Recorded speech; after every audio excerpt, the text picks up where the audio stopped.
My journey to England, a dream come true. I never imagined my life would change so much in just a few months. My name is Emma, and I'm from a small town in Brazil. For as long as I can remember, I've dreamed of traveling the world, meeting new people, and learning new languages. But the idea of leaving my family, my friends, and everything I knew was terrifying. How would I survive in a place where I didn't even speak the language? It all started on a quiet Tuesday morning at school. I saw a sign on the bulletin board, scholarship opportunity, study English in England. My heart skipped a beat. England? The land of tea, castles, and Harry Potter? It seemed like a fantasy. I tore off one of the little slips with the contact information and shoved it into my backpack.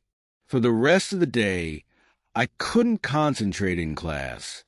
I kept thinking, what if? That evening, I showed the paper to my mom. She smiled, but I could see the worry in her eyes. It's a great opportunity, Emma. But are you sure you're ready for something like this? I wasn't sure. Not at all. But I had to try. The application process was intense. I had to write an essay in English, which took me days to complete with the help of Google Translate and my old English dictionary. Then there was an interview, also in English. I practiced with my teacher, stumbling over simple sentences like, "My name is Emma and I am 18 years old." But somehow, I made it through. A month later, I received the email, "Congratulations. You have been awarded a scholarship to study English in London." I screamed so loudly that my little brother came running into the room, thinking something was wrong. My mom hugged me, tears in her eyes. "You're going to do amazing things, Emma." The day I arrived in England was a whirlwind. The plane ride alone was an adventure. I had never even been on a plane before. When I landed at Heathrow Airport, everything felt overwhelming. The announcements were in English. People spoke so fast, and I couldn't understand anything. When the immigration officer asked, "May I see your passport?" I froze. My mind went blank. After what felt like an eternity, I stuttered. "Here it is," handing over my passport with trembling hands. I felt so small and out of place. But I reminded myself, this is why I'm here, to learn. My first week in London was a mix of excitement and fear. The city was everything I had imagined and more. The double-decker buses, the red phone booths, and the sound of Big Ben chiming in the distance felt like scenes from a movie. But at the same time, I struggled with the simplest things. Ordering food at a cafe was a challenge. I would point to the menu and say, "This, please," hoping the cashier wouldn't ask me any questions. At the language school, I met students from all over the world. Spain, Japan, Turkey, Italy. Everyone was in the same boat, trying to learn English, but some were much better at it than I was. On the first day, our teacher asked us to introduce ourselves. When it was my turn, I said, "My name is Emma. I from Brazil. I learn English." My cheeks burned as the words came out all wrong. But no one laughed. They smiled and clapped, and I felt a little braver. As the weeks went by, I started to settle into my new life. I made friends with Mia, a girl from Spain, who was as nervous about speaking English as I was. We spent hours practicing together, laughing at our mistakes. One day she said, "Emma, we are brave, you know. Not everyone can leave their home and start over like this." Her words stuck with me. There were moments of triumph that made the struggle worthwhile. The first time I successfully ordered a coffee without stuttering, I wanted to celebrate.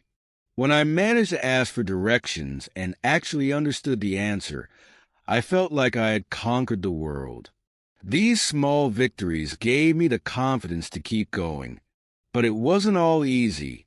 There were days when I felt so homesick that I wanted to pack my bags and go back to Brazil. I missed my mom's cooking, my friends, and the warmth of home. One night, after a particularly hard day at school, I called my mom in tears. "I can't do this," I said. "I'm not smart enough. I'll never learn English." Her voice was calm and steady. "Emma, remember why you started this journey. You're stronger than you think.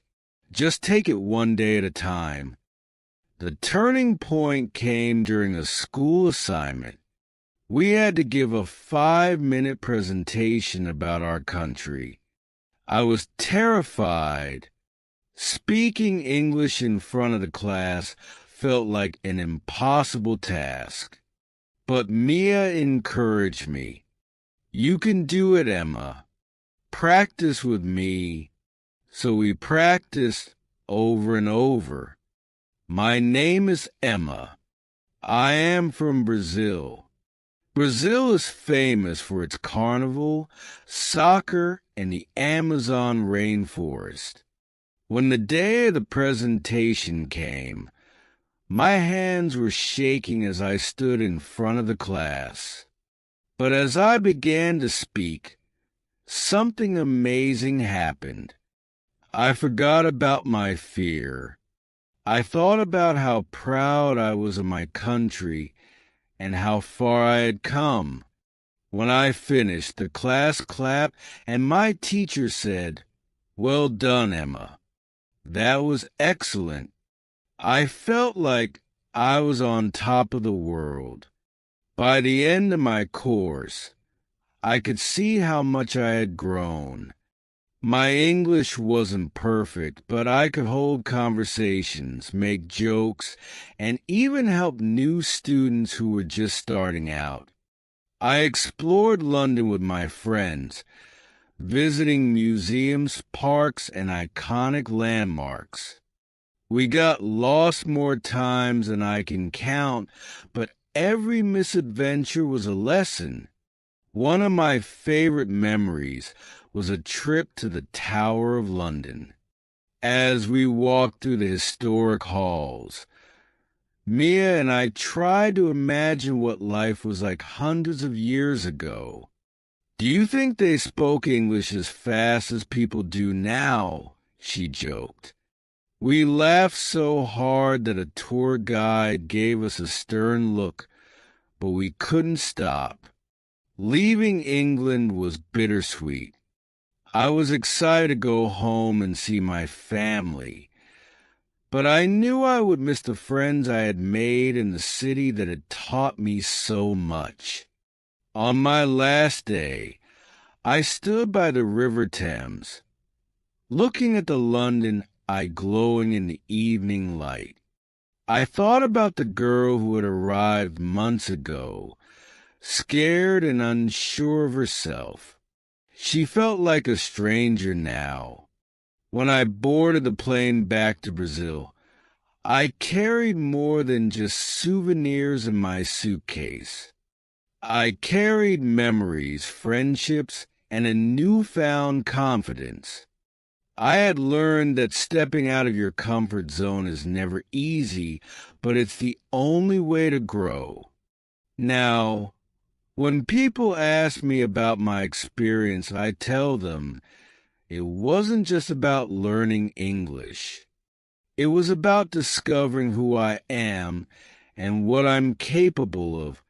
And to anyone who dreams of studying abroad but feels afraid, I say, go for it. The world is waiting for you.